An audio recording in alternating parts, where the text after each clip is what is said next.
नमस्कार भारतवासियों। साहस, शक्ति और ज्ञान के प्रति स्वामी विवेकानंद जी एक ऐसा नाम जिन्होंने हमें खुद पर विश्वास करना सिखाया।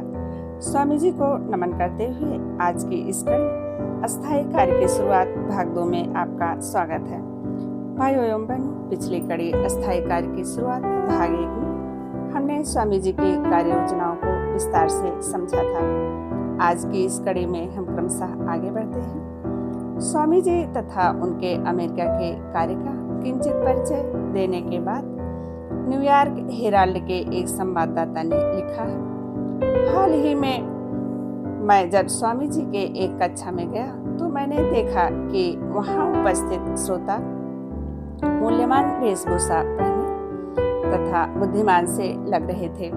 उस कमरे में डॉक्टर, वकील, विभिन्न पेशों के लोग तथा प्रतिष्ठित नारियां उपस्थित थीं। बीच में गहरी वस्त्र पहने स्वामी विवेकानंद जी आसीन थे। श्रोताओं की संख्या 50 से 100 के बीच थी, जो स्वामी जी के दोनों ओर बैठे हुए थे। उस समय कर्मयोग की कक्षा चल रही थी। इस व्याख्यान के पश्चात स्वामी जी अनौपचारिक आदर सत्कार में लग गए।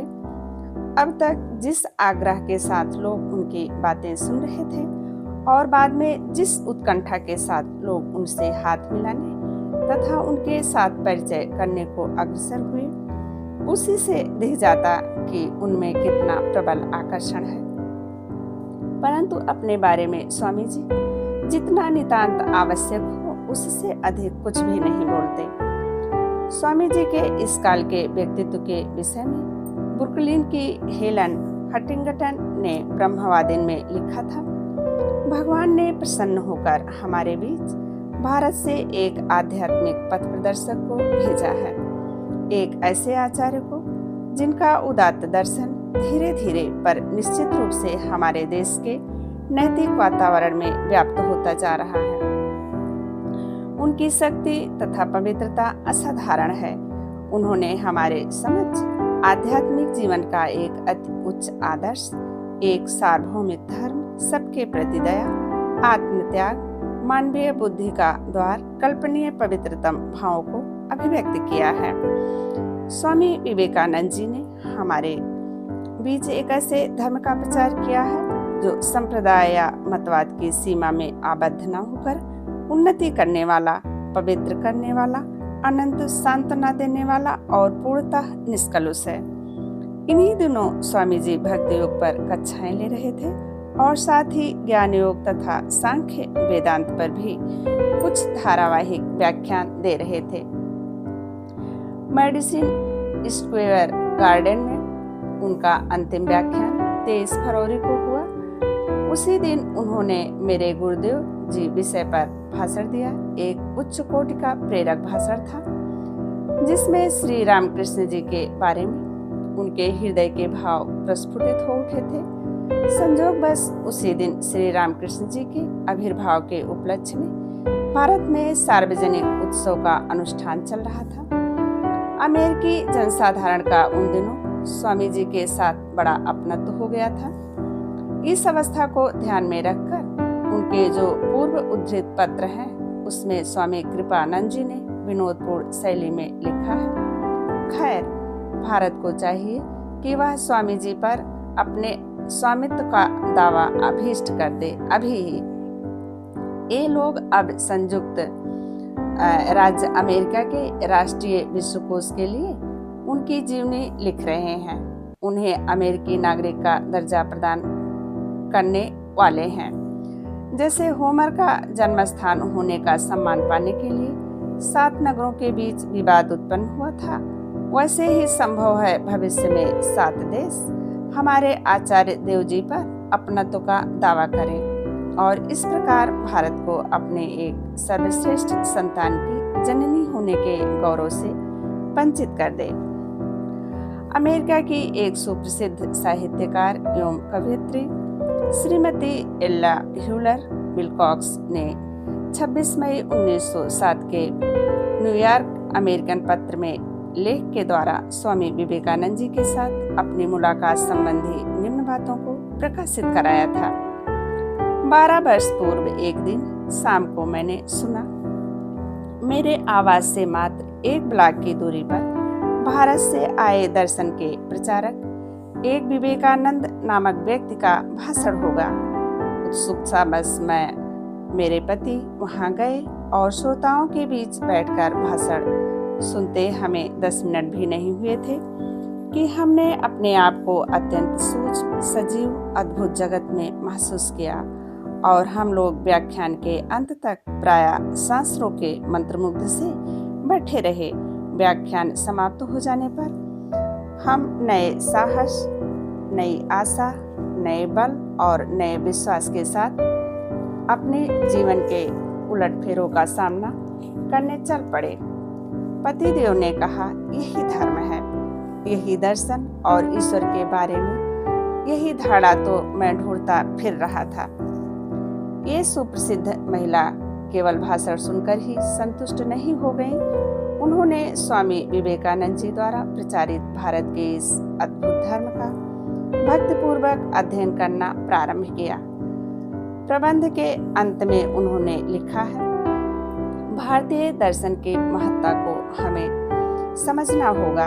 आध्यात्मिक प्रज्ञा की सहायता से हमें अपने संकीर्ण मतवादों को विस्तारित करना होगा, परंतु हम उन्हें अपने आधुनिक प्रगतिशील भावों से अनुरंजित कर व्यावहारिकता, प्रीत, धैर्य के साथ मानवीय आवश्यकताओं की पूर्ति में लगाना चाहते हैं। स्वामी विवेकानंद जी हमारे बीच एक संदेश लेकर आए थे। उन्होंने कहा था, मैं तुम्हें किसी नए विश्वास में रूपांतरित करने नहीं आया हूँ। मैं चाहता हूँ कि तुम लोग अपने ही विश्वास में प्रतिष्ठित रहो। स्टडी को लिखित स्वामी जी के 13 फरवरी 1896 के पत्र से पता चलता है, अमेरिका का कार्य सुंदर ढंग से विकसित होता जा रहा था। यहाँ प्रारंभ से ही इस विषय में छल कपट का अस्तित्व न होने के कारण अमेरिकी समाज का सर्वोच्च वर्ग वेदांत की ओर आकृष्ट हो रहा था। और आलसिंगा को लिखे 17 फरवरी के पत्र में है कि अमेरिकी सभ्यता के केंद्र स्थान न्यूयॉर्क को जगाने में मुझे सफलता मिली है, परंतु इसके लिए मुझे भयानक कठिनाइयां झेलनी पड़ी हैं। पिछले 2 वर्षों के दौरान 1 पैसा भी नहीं आया है। हाथ में जो कुछ था उसकी भी अधिकांश भाग मैंने न्यूयॉर्क के और इंग्लैंड के कार्य में लगा दिया है, परंतु कार्य अब ऐसी अवस्था में पहुंच गया है कि वह सुचारू रूप से चलता रहेगा।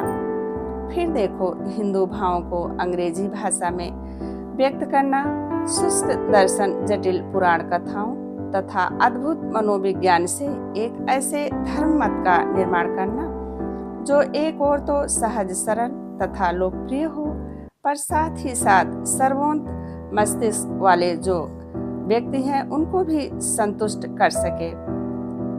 इस कार्य की कठिनाइयों को वही समझ सकता है जिसने इसके लिए प्रयास किया हो। अद्वैत के शुष्क सिद्धांतों को दैनंदिन जीवन में उपयोग हेतु सजीव तथा कवित्वमय बनाना होगा।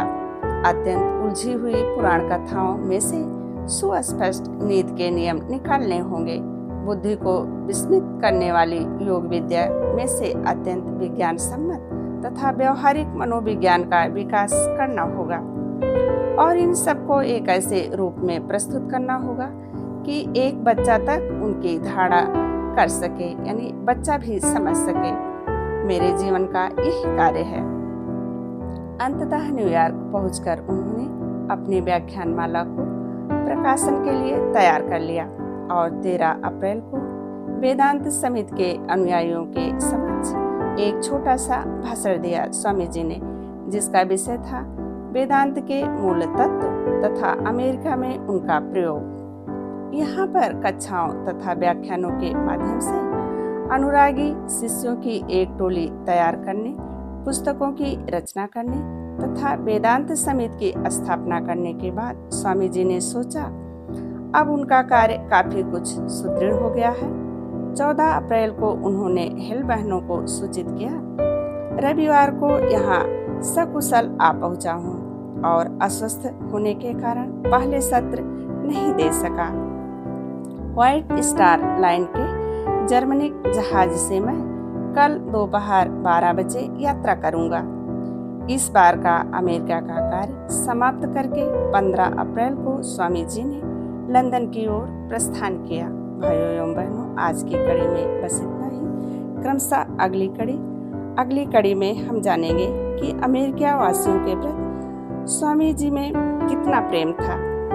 एक सर्वसुलभ, वह एक क्षमाशील गुरु थे, स्नेहशील भाई थे, प्रेममय मित्र थे और उनका चरित्र कितना मृदु और कोमल था, एक सरल बालक के समान। अगली कड़ी में हम विस्तार से जानेंगे अमेरिका वासियों के प्रति प्रेम। भाइयों एवं बहनों, हमारी यह प्रस्तुति स्वामी गंभीरानंद जी की प्रमाणिक कृति युगनायक विवेकानंद पर आधारित है। मेरा यह पूरा प्रयास है कि मैं इस आत्मज्योति एवं अमृतमयी विचारधारा को आप तक सही एवं सरल रूप से पहुंचा सकूं। इस वीडियो की सबसे बड़ी विशेषता इसकी प्रामाणिकता है, तो मेरे चैनल को सब्सक्राइब करना ना भूलें और वीडियो को लाइक करें, कमेंट्स करें।